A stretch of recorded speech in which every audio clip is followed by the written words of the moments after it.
Hello and welcome to Popcorn for Breakfast. Acclaimed director Denis Villeneuve debuts his second installment of the Dune franchise reboot with Dune Part 2. Is it also a masterpiece like the first one? Or will we see a Dune Part 3 in the future? Let's chat.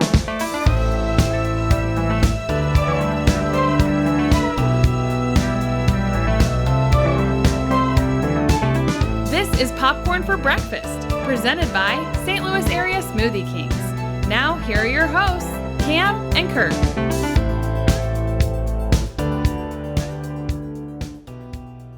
Hello everyone, and welcome to Popcorn for Breakfast for another special installment of a movie review. My name is Kirk, this is Cam. What's up? And we're going to talk to you about Dune Part 2. Dune. Part 2. It feels so good to be here, Kirk. Yes. After the delay at the end of the year, which, not to be dramatic, nearly stole my life from me, stole my soul from my body whenever it was delayed. I was catatonic. I didn't speak. It was bad. We were supposed to receive this in November of 2023. I can't. And now it's February. You know what, though? Hindsight being what it is, I think it's better because it has been rough going for films lately. So to have a big marquee piece, now whether or not it's good or not, we'll discuss, but to have a big marquee film to kind of anchor in the early part of the year, I think that was a good move. And I think it was a good move for Warner, which we'll find out at the box office this weekend. But yeah, I think it was the right time after just kind of trekking through the molasses that was the bottom-dwelling films of January and February. Here we have a big tentpole film, and will it live up to the hype? Will it indeed? We'll talk about that. This is also another exciting time for Cam and myself, is that we got to see this movie as a preview. We did. This is supposed to come out March 1st. Yes. If you're listening to this, it's coming this weekend, and we're going to tell you, spoiler-free today, if you should watch it or not. That's right. We also got to see it in IMAX, that was a surprise. That was the most pleasant of surprises, which is like you never know what you're going to get. We're always just like, we'll watch it on a 27-inch Toshiba, it doesn't matter. Like we're just happy to be there. So to get there and they're like, it's in the IMAX, we were like, all right, we're going to get to experience the full breadth of this thing and the full scale of it because Denis. He swings big. He is like a huge sci-fi, massive scale director. I mean, you've seen Arrival, you've seen Sicario, not sci-fi, but Blade Runner 2049. The Revenant. Yeah, I mean, not The Revenant. Oh, my bad. That's Alejandro. I wanted it to be Denis. Yeah, but he does a lot of these things, so that you got to have the full experience. And I should say, like, with it being spoiler free, Dune Part 1 is on the table, right? Mm-hmm. Like, yeah, I mean, you can't talk about a sequel without talking about the original. We will chat about that. Yeah, and I took a stroll down memory lane, Kirk. Okay. Because this is one of the rare instances, our podcast hasn't been around that long. It's been around for a little while, but not that long. This is one of the rare instances where we actually reviewed the original film on the podcast back in 2021. And I gave it, just for context for everybody listening and watching, I gave it an 8.9 out of 10, and Kirk gave it a 6.5 out of 10. So we had a big difference there.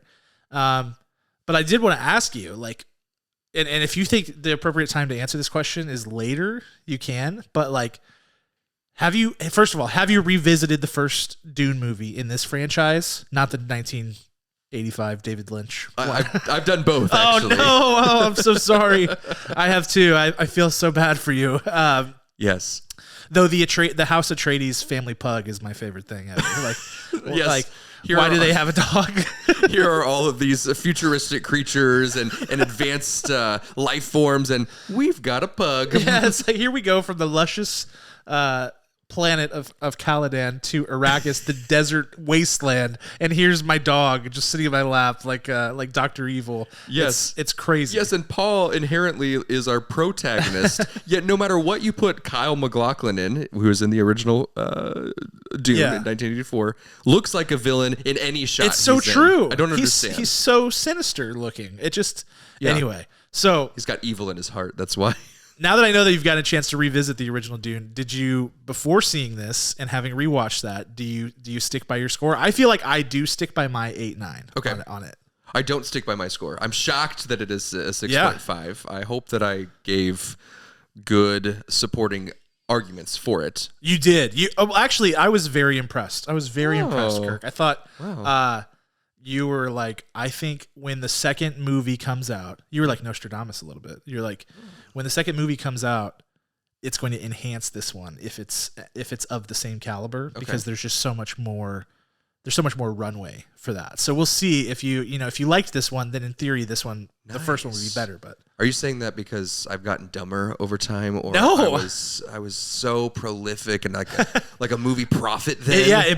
It was a little scary. I started to feel a little eerie. I was like, oh, he's speaking of the future. Yes. Well, you see, I am part of the Bene Gesserits. There you go. Surprise. You're getting it. My score. I'm going to tell you my score right now. My updated score. Oh, okay. Because I did pregame with Dune Part 1 before Dune Part 2. As everyone should. Yes. You need to. You really do. Because it's such a big world. And I am happy to up my score to, hold on, I updated it here. It was, hold on, I got to check. I'm drum rolling. I don't know if you can hear that on this the mic. mic. This is really exciting as I scroll. My updated score for Dune Part 1 is 8.5. Ooh, that's a 2-point jump. It's a big jump. That's huge. It's a big jump. This movie, this franchise demands that you see it twice, especially Dune Part 1. I agree, and I've after we saw it, I started to kind of look through the social media reactions from other critics who saw it, and many of them were rewatching Dune Part 1 for the first time. Meaning it was their first rewatch of the movie, and many of them did the same thing and bumped it up, because I think it's dense and the lore is dense. And I mean, you could make an argument that that's the job of the director to and the screenwriter to make it concise and get people to understand. But I think, I don't know, I don't knock it for that, because I think if you've read the books, if you've read the book Dune, which I have, it all makes sense. And I think that once people rewatch it, they kind of understand that. So that's another reason that I'm excited about this review, is that we're able to give you guys multiple perspectives, because I have read the first Dune book. That's it. I haven't read any of the sequels. I did this crazy thing where when the first movie came out, I was like, I have to read the book as fast as possible. And I only got halfway through. And then I lucked out, because the movie is only the first half of the book. So the movie ended and I was like, wait, what? What's going on? Well, then the second half is in the second movie. So I waited until this year, and then I read the second half, and then so I was ready for this. But I haven't read further, so I'm exactly where everyone is in terms of knowledge of what happens. Very nice. It's very weird. I don't think I could ever do it again. It was a total accident, but here we are. That's fantastic. Another thing I want to speak to about the updated score, and like you said, it's the director's job for first viewing. Yep. I know I've also said that as a big soapbox moment before. Yeah. But I'm willing to step down off that soapbox, because I reconsidered, is it where's your head at when you see that movie? What time of day is it? What's going on in your life? And you may not be able to appreciate all of it. And then also, did you see it in theaters? I don't think you did. I did this not. was COVID. I saw it in my couch in my living room. It released people may not remember this. It released the same day on HBO Max as it did in theaters. Yes. So very few people saw it in theaters. So we don't actually know how the box office is going to do. Everybody's anticipating $1 billion. Major billion dollars. Yep. But we have no proxy for it, so who knows? So one of my favorite movies of all time is a movie called Moulin Rouge by Baz Luhrmann. Yeah. No one can watch that one time through and say, this is an incredible piece of art. There's so much going on. There's so many different layers to that, like an onion, like Shrek, and you just have to watch it multiple times to really appreciate it. Dune only takes 2, I'll tell you that. I'll watch it again, but man, it only took 2 for me to realize, no, this needs more appreciation. I love it. So yeah, I mean, I'm ready to dive in. We're spoiler free with the exception of Dune Part 1 is on the table. It is discussion. on the table. Okay. Yes. Let's Oscar Isaac dies in Dune Part 1. There you go. There's your first spoiler. Hopefully you right watched there. it. But not before delivering the greatest, one of my favorite movie lines ever, which is whenever the Herald of the Change comes to Caladan to tell them that they have to leave Arrakis, and he slowly steps forward and he goes, "We are House Atreides. There is no call we do not answer. There is no faith that we betray." And it's just man, goosebumps. It's so epic. So RIP Duke Leto / Oscar Isaac, but thank you for giving us that. I lied to you guys, Zach. Oscar Isaac is in the studio with us. We appreciate you for coming by. Oh, thank you. Yes, yeah. That's I moonlight as Oscar Isaac. That's my job. Can you get your guitar out and sing some songs from Inside Llewellyn Davis? Yes, I will. Oh man, one of my other favorites. Perfect. All right, well, let's kick it off with the awards, and I get to go first. Oh, I realized that like late last night. Like I woke me up out of a dead sleep, cold sweat, and I was like, Kirk gets to go first. And so I had to go back to the drawing board. I was like, okay, what are we going to do here? So use it well. I want a camera on you. 24-hour time lapse so you can see my... Just like right above your face, like the Oppenheimer shot of Cillian Murphy. Yes. Like right there. I love it. That's a great idea. Well, that's coming soon. I'll talk to your wife.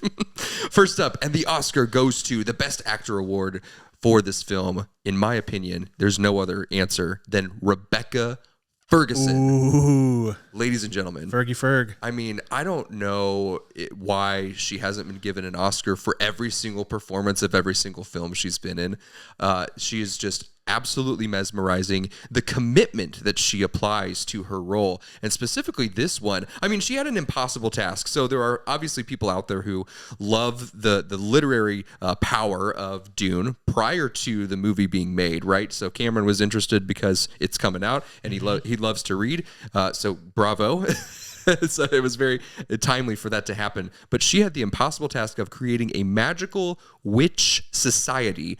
And of course, in Dune Part 1, as we know, there's that creepy power of suggestion, the voice that they use to gain power, along with many other types of witchcraft and magic that they do in order to kind of control people and run the world for their own projected commitment to the better world that they're shooting for. So whether that's as far as they believe, right? They're trying to exert influence. Yes, as they kind of say in the first movie. Excellent. Yeah. Exert influence, sometimes in a positive way, sometimes for personal gain for the Bene Gesserit, which is the name of they're like the Witch Mafia. The Witch Mafia. I like that. That'd be a good band name. Witch Mafia. Witch Mafia. I love this, and I love mafia movies, so I'm down. What this gave me, seeing her start to finish in this film, what this gave me is even more interest in seeing the spin-off series that's going to be on Max. Oh, yes. I know that I mentioned that I would have preferred to have seen that at the same time or right before Dune Part 1, because I really want to know more about that, because it's a big part of this world. And her arc continues in this film flawlessly. If you would have told me exactly before this movie started, hey, here's where she's going, like if a book person said, hey, this is exactly what's going to happen for Jessica's character, which is Rebecca Ferguson's character, Jessica's going to start here and end here in this film, I would have been like, yes, thank you so much. And that's exactly what I get delivered. Rebecca Ferguson, her commitment, her fire in her to tell a story is out of this world. So she gets it for me. Man, I love Rebecca Ferguson. Mm-hmm. She's fantastic. And I loved her in the first movie. I think she is like a standout performer in that first movie too. I love, like, we all come into movies with preconceptions, with biases and things like that we have formed through our life.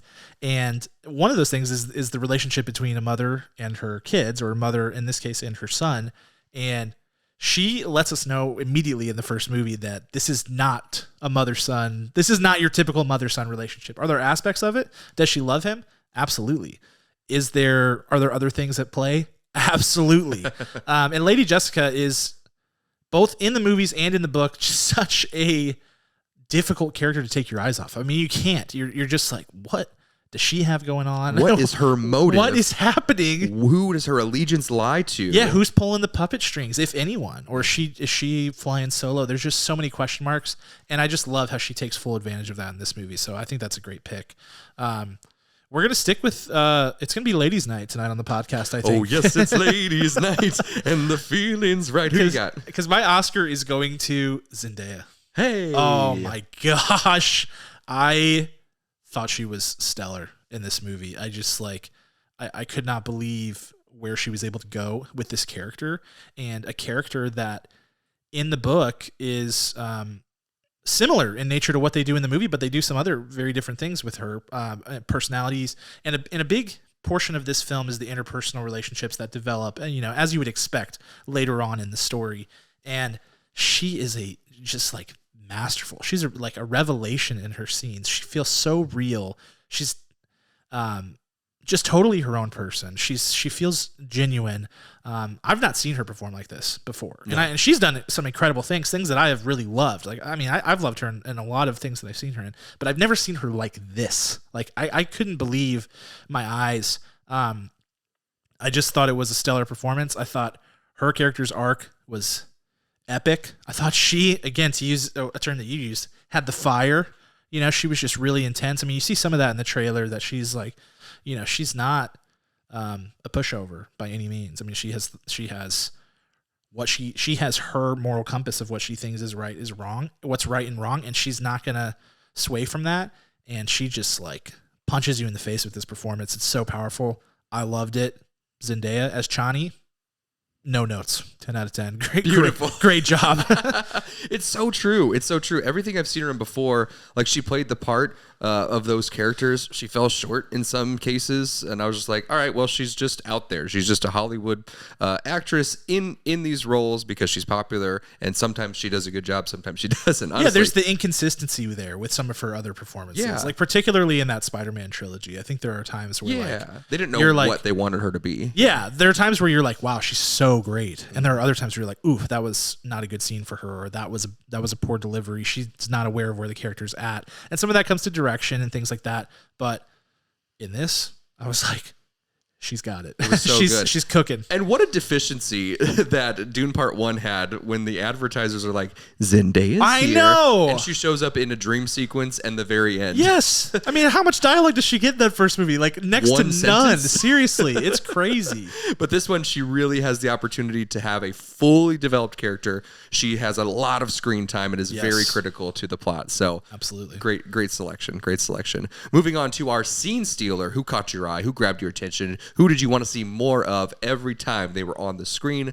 My winner goes to Mr. Austin Butler. Man. Ladies and gentlemen.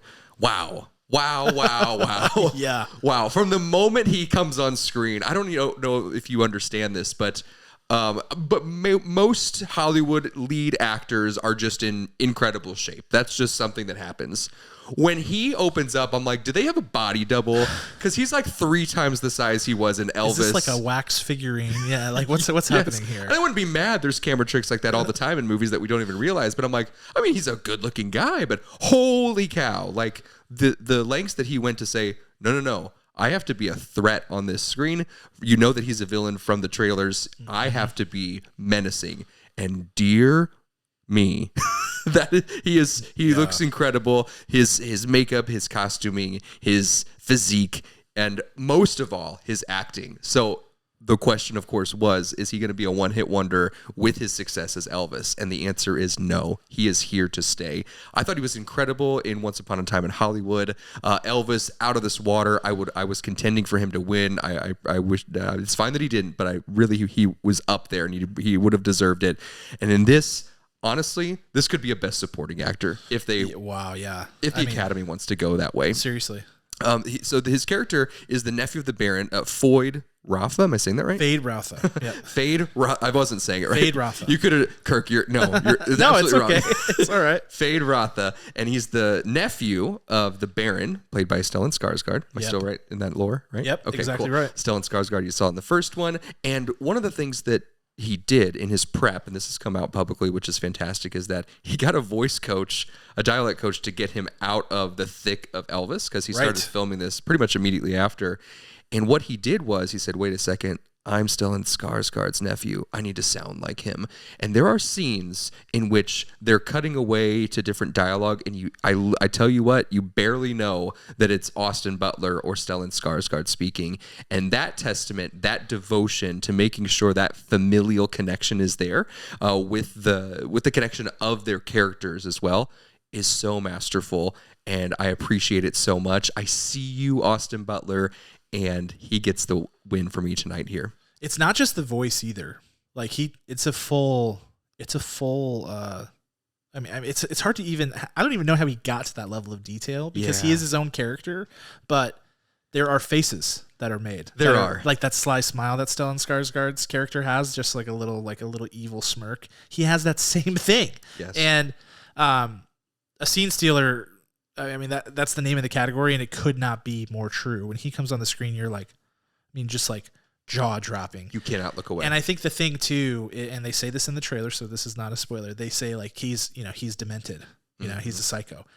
That's hard to do as an actor, to be believable. A lot of people who try to be psychos, who try to be demented, who try to be menacing, it comes off as comical because they go too far. They don't know how to keep it controlled. They don't know how to keep it reined in, and they just go crazy. It's like, for reference, if you saw Madam Web, the villain. Oh yeah, exactly. Exactly or like Jared Leto's Joker in yes. Suicide Squad. Like they just go too far because they don't understand what menace means. Mm-hmm. He was like in the pocket, like right there, and you're like, this guy's nuts. Mm-hmm. And it was just, I was shocked.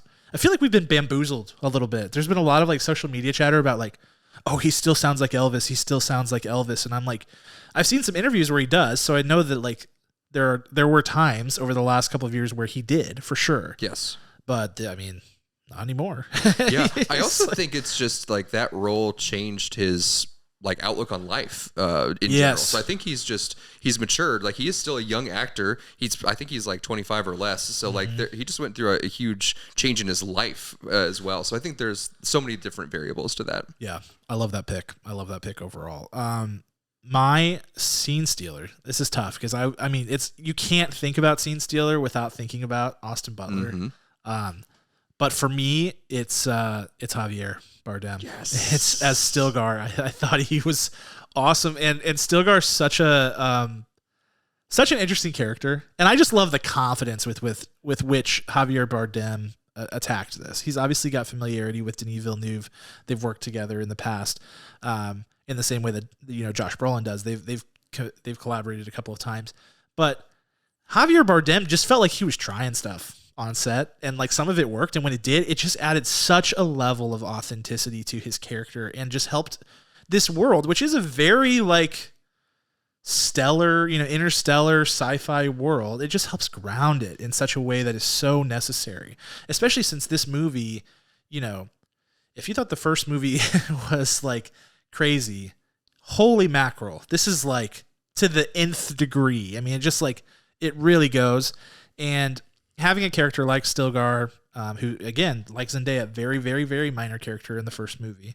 But to have a character like that with the acting prowess of Javier Bardem to ground it, to help with the relationship building, to help with the lore. He plays a huge role in explaining the lore to the audience, as well as to, Rebecca Ferguson and Timothée Chalamet's character, because they are new to this Fremen world that we see at the end of the first movie. And a lot of times when you have that responsibility as a character, it comes off really clunky. The dialogue comes off weird. And with Javi, that was never a problem. Just never. He's such a pro's pro. He's such a talented actor. I feel like we're all very privileged to have him in this kind of role. Whereas, he's the leading man type of guy. So he doesn't have to be doing this. But man, he just kills it. Just absolutely kills it. Javier Bardem, one of the best. He was awesome. There's something so powerful about working with the same director multiple times, because the amount of trust that you build that can't be fabricated is so critical. Yes. From theater shows that I've been with, there have been great directors that I've been able to be like, yes, I trust you. I trust that note. I'm going to do that. I'm going to play here. I'm not going to do that choice here. But like the level of trust that goes into it to make you have an incredible performance is such a small window. And I feel like Denis is like, I've got you no matter what. Trust me, and you will love what you see yourself as on screen. So yeah, and it just really seems like all of the cast is so bought in on Denis' vision on this. When you hear them talk in the press junkets and things like that, this was evident with the first film too, with the first movie. Like it, they're like, well, lead us. Yeah. Like if you charge through a brick wall, we're right behind you, man. Yep. Like we got this. Oh yeah, like the Kool-Aid man. Like the Kool-Aid man. And I think that it works overtime for the film. It's cheesy sometimes. You feel like people are like, oh, you know, connection matters. You know, like if you read books about like team building and things like that, it's like relationships matter. And I think that is true for movies too. Like you see it when a cast is connected, like really connected. I think Oppenheimer is a great example. Like those guys really formed huge bonds during the movie. It makes the movie so much better. Yeah. And this is another instance of that. You know, a recent movie that didn't have strong, healthy connections? Don't Worry, Darling. Oh my gosh. Drama. Did it do well? No, and that movie's a disaster. Yeah, good call. Good call. Let's move on. Showstopper. What was the moment in the film that really just brought you to a halt and said, oh my goodness, this is the best thing that could have happened in this film? Or overall something that is more thematic, or the music, the score? What is it that brought you? And mine is a specific sequence. I'll sneak this in one. At the end of the trailer, you see them riding the monster worm through the sand dunes. And the whole sequence from start to finish, when they are preparing and I won't say who rides it, and they land on the worm itself, and they're navigating the worm like a horse, but not like a horse, through the sand dunes and spice dunes. It is one of the most exhilarating film and movie experiences I've ever experienced in my life. I mean, I was so excited for it to happen. I was nervous that someone would get hurt. I mean, I was just really, really locked in, and reality didn't matter. I was physically there on the planet in the spice dunes with them, ready to go. So much that my shirt actually, I just saw myself, my shirt looks like the opening mouth of the, it does. Of the worm. The worm. Or like the popcorn bucket. Or the popcorn bucket. It does. They should market this. They should find this designer and all sell they have to it. do is put like a Dune logo right here, and they would sell it. It would sell like hotcakes. This is my Dune shirt. Oh my goodness. But the worm sequence was just something so incredible. You know, this is like an extra threat. There's so many different threats that all of our main characters have to go through. And of course, one of the biggest ones is this monster, a literal monster on this planet. And the way that they were able to walk through that whole aspect and that whole character in Dune Part 2 was very impressive. Yeah, and I love how the first film helps set up the worms. You know, they talk about it in this very like, you know, Shai Hulud, the master of the desert, the maker of the desert. And you see it a couple times in the first movie, and its scale is insane. And you're like, what? Like they're going to have to... Yeah, they have to deal with these things? What are we going to do with that? What do you do with this? Yes. And there are multiple of them. It's not just like, you know, they say like a worm. They're not talking about like the worm. Like there are lots of worms in the desert. Yeah. And so I think this is one of the big challenges that this film had coming in, is like, you got to make that look real, feel all of the things that people should feel. And then to your point with people riding on it, like this is a crazy thing that they're doing. So it needs to feel crazy. And I think seeing it in IMAX, your whole chair is rumbling. Your feet are rumbling. Hans Zimmer's score is playing in the background. Yeah. And it's just like, I mean, it's like sand and a fan away from feeling like you're there. Like if they just threw sand into a fan, like 4D. I felt like there was sand in my... It was happening. There's somebody at the front of the theater. And we're just like... like seriously. I would be down for that. It was so immersive. I was like, is it getting hot in here? Like it was crazy. I think that should be like a ride at Disney or Universal. Oh my gosh, can you imagine? Yeah. I was just talking about this the other day. Warner Brothers needs a theme park. They do. That's not Six Flags. Yeah. And because Six Flags is just all like... It's old. And it's all like Looney Tunes themed, which is fine. That's their kid part, but they need like a... They need an adult. I want to ride Dune the ride. I want The Last of Us the ride. I know they have like a haunted house Last of Us thing at Universal, but anyway, that would be dope. And I'm glad that you picked it because it feeds right into my showstopper. I try not to do this because I know if you listen to the show or watch the show for long enough, you know that I have a natural bias toward music. And so I try to check that often because music makes me emotional. Whenever I watch a movie, it makes me emotional. Whenever I listen to it in the car or go see a concert or something, like music just has a lot of power. And Hans Zimmer's score. Oh my gosh. I like part one is just a taste of what he's cooking up. And he's such a he's one of the best to ever do it. I mean, he is literally on the Mount Rushmore. It's like him and John Williams, and then you could argue about spots 3 and 4, but you cannot argue about spots 1 and 2. No. Hans Zimmer is a master of themes, which I think is crucial for any film composer. John Williams, obviously, right there with him. But you think about Pirates of the Caribbean. You think about one that's really underrated is his Man of Steel score, which is beautiful. like sick. The Superman theme in that is incredible. You know, you think about like The Dark Knight and a lot of these Chris Nolan movies. Hans Zimmer has done incredible things with themes. In this one, there's so much going on. The plot has so many different intricacies, and you get that added layer of lots more interpersonal relationships in this movie. And he's got themes for all of that going on. And I love it because the first movie is just, it's the first movie, there's just this sense of foreboding the whole time that the movie never can really rise above. It never really gets to the point of hope because you're like, there's, you know, they get attacked by the Harkonnens and the Emperor. Like they get bamboozled and then they're just like on the run for the rest of the movie. Yeah. But this movie, you know, is building towards the end of the first book. It's building towards a climax. It's building towards a resolution. And so with that, any story is going to have themes of hope. They're going to have themes of triumph. They're going to have all these things. So Hans Zimmer had to take it to the next level. And outside of the initial theme, like the whatever, I don't even know what the theme is called. I haven't listened to the soundtrack a ton, but the one with the choral, amazing. Yeah. In addition to that, he adds this sweeping, beautiful, kind of hopeful theme about like, you know, these people who are trying to fight back against oppression. And it is, I mean, it brings a tear to my eye. I listen to it. It's in the trailer. It's like gorgeous. And I just thought Hans Zimmer, you know, he didn't pull any punches, and he delivered the exact right score for this movie, and it elevates it to an extreme level. During the worm scene that you're talking about, the score is so present. The score is taking you there. It's just lifting you off your feet, and you're going to that planet. Yeah. And that's it. They'll put it in Soarin' at Disney. There you go. And there's a worm coming, and you're like, ah! while the score is playing. Yeah, exactly. It's so immersive, and you know, I try to not talk about the score when I can. This one had to be talked about. Yes. Had to be.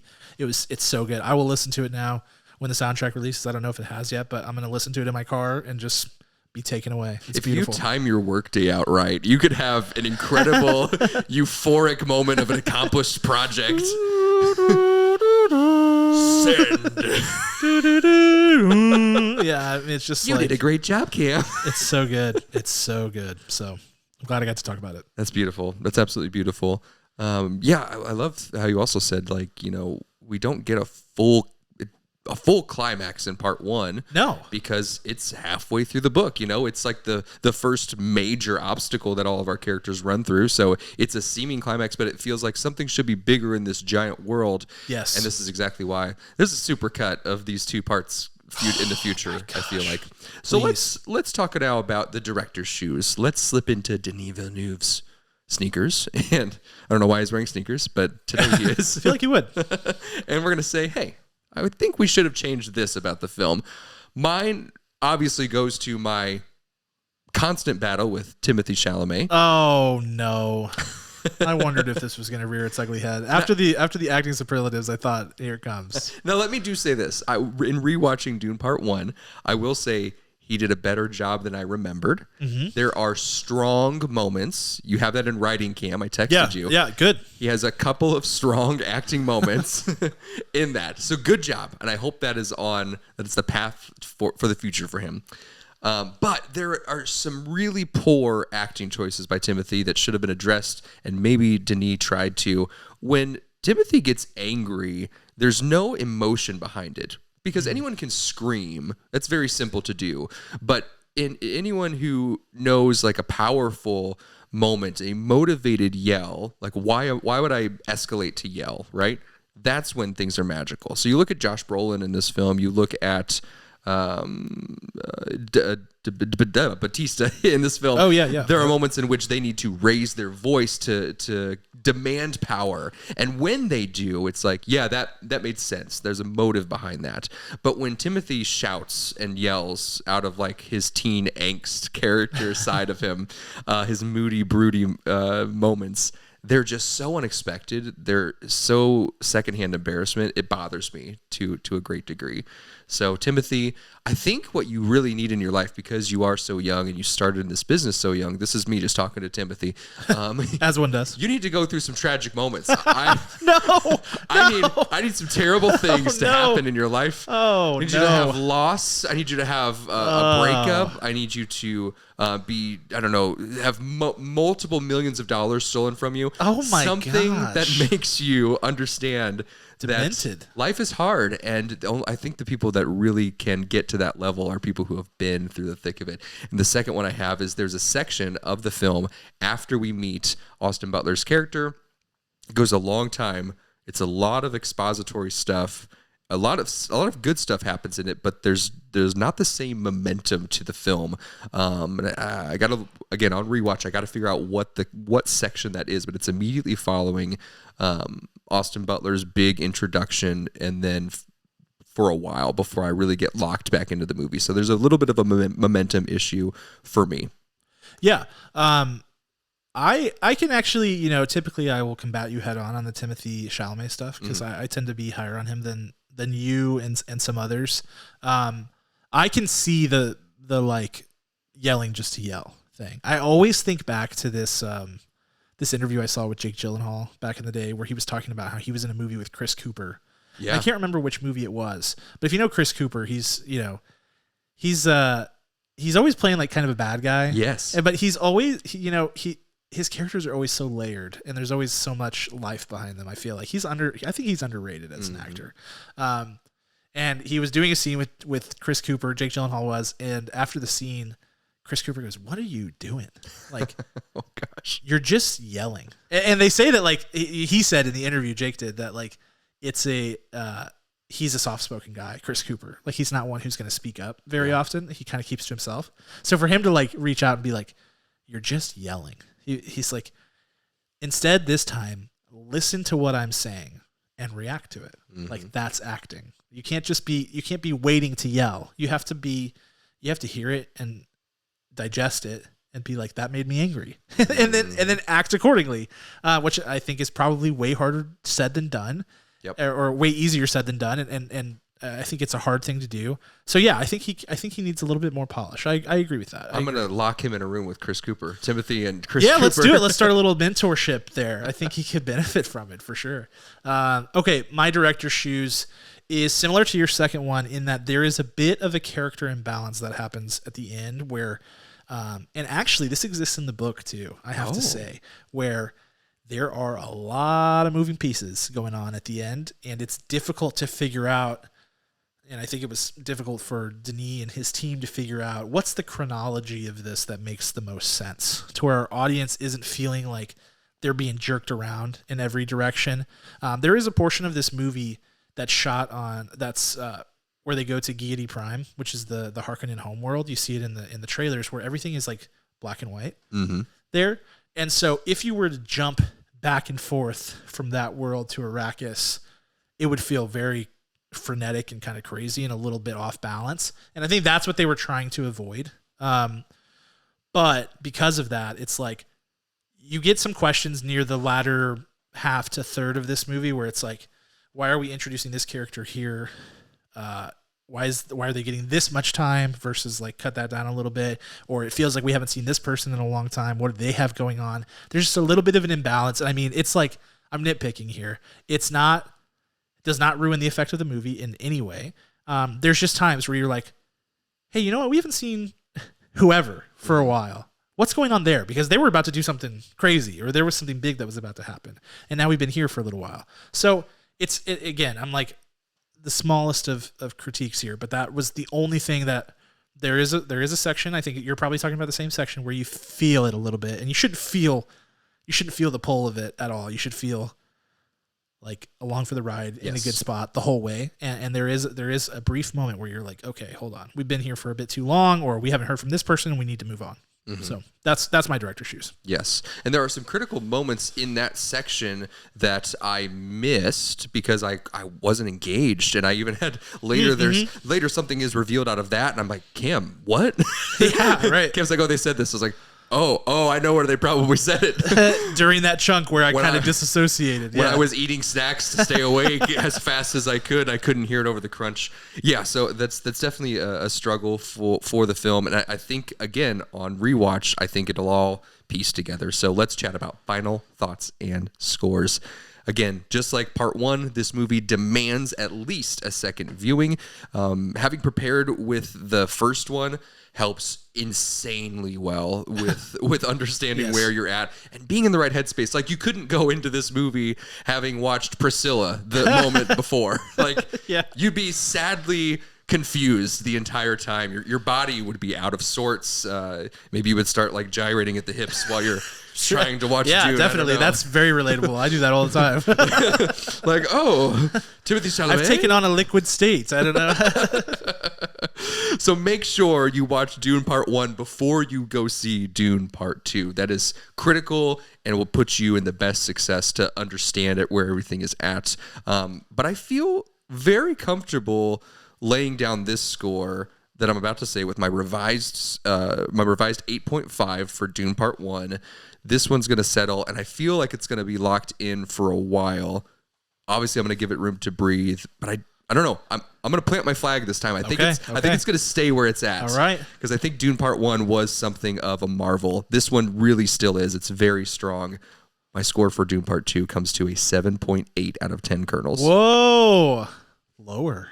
It is just a tad lower. Interesting. Just a I feel differently. Okay. I felt like with this movie, I feel like this is one of the great sci-fi epics ever. Mm-hmm. I feel like you pair it with the first movie and you've got something of note for this modern era of film. That's something that is like, this is a tentpole essential cinema type thing. We just don't get huge sci-fi pieces like this very often that are done well and adapted from a work that is a masterpiece like Frank Herbert's Dune. Mm-hmm. It's rare. And so to have this and for them to achieve the scale that they achieved, which is magnificent, and for them to set up a third film, I believe. Well, for sure, because the book, I mean, we know that this is a 6-book series, so that's not, like, there is, of course, a setup. It's always. But the way that they went about it, the emotion that this movie evoked in me, and I think, this is why I stated before that I'm a fan of the book, because I think that that's you need to take my score into consideration with that. If there is a bias, it's that I love the book and I love this world, and I watched the first Dune a lot because I just love being in this world, and I thought that this was better. I think it's action-packed. I think the action set pieces are awesome. I think the opening scene is unbelievable. Denis Villeneuve is a master of hooks. Yes. Just getting his hooks in you and being like, come with me. We're going on a wild ride. And that first scene is exactly that. I think the performances are amazing. I think the score is otherworldly.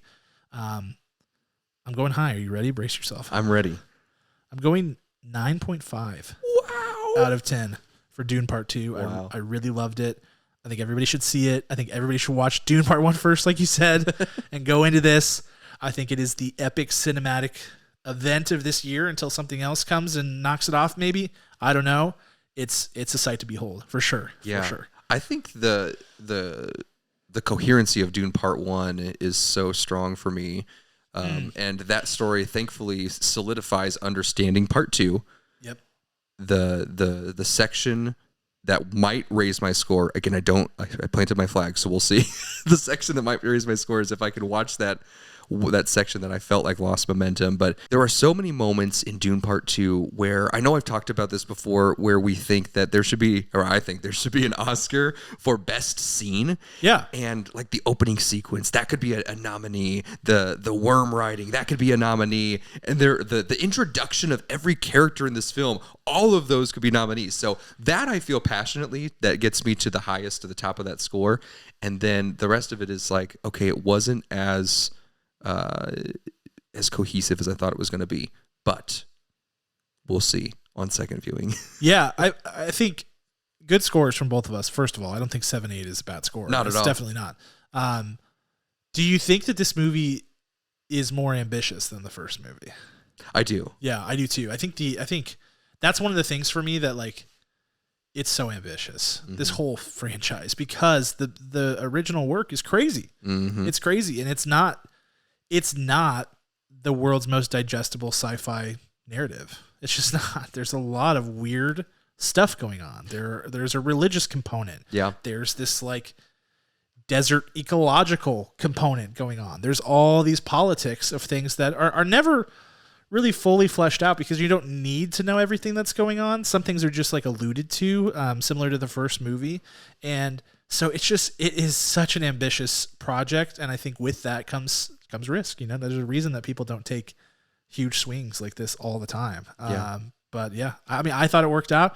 It sounds like there are parts where you're like, a little big for its britches, but it's a big, ambitious thing. Yeah, but you have to see this movie. Like, I agree. There's no question about this. Like, this is the movie of the year to see in 2024. I can't recommend it enough. It's something that we'll never see again of this liking, even if and when we see Part 3, Dune Part 3. Yeah. That will be something completely different based on where the story ends and where whatever's coming next. It will be completely different from what we just saw. Yeah, absolutely. I totally agree. Incredible. Well, you guys are going to see this film on March 1st, or maybe some possible slightly early screenings a day or two before, if it comes over to your area. We look forward to hearing what you have to say about Dune Part 2. Reminder, go watch Dune Part 1, no matter what. Avoid at all costs Dune 1984 with Kyle MacLachlan. Don't man, please. Do it. It is a mistake.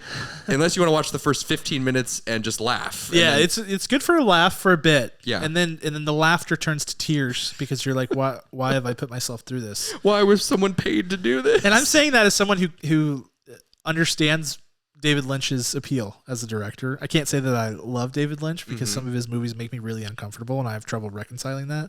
But the nightmares that Cam has. Seriously, Mulholland Drive changed me forever. Yes. And so I have a complicated relationship with David Lynch, but what he did in that movie, I cannot. It's unforgivable. It honestly is. It's really bad. It's very bad. It's really bad. And they have Sir Jean-Luc Picard, oh, man. Sir Patrick Stewart in there, and you just threw it away. You just wasted it. It's too bad. Oh, my goodness. So thank you again so much for listening. Thank you for watching us on YouTube. Don't forget to chat with us through Discord, through Facebook, through Twitter/X, through Instagram, through calling us on our phone numbers. Again, Cam's is 555. Yes. One day I'm going to create a real phone number just for you and surprise you. A business hotline. We should do that. I would love it. So any one of those ways, you can find us on all of our links on our website, popcornforbreakfast.com.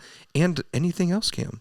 No, I feel good to have this off my chest. You feel fulfilled that you got to chat about it? I feel good that I finally get to talk about it, because we were not allowed to for a period of time there. And I hope you guys all share your opinions in the comments once you see the movie. If you haven't seen the movie yet, go see it, and then let us know your thoughts and how they matched up with ours, because we had a difference of opinion, which I actually love when that happens. It's so much more fun. Let us know. Remember, fear is the mind killer. We'll talk to you soon. Peace.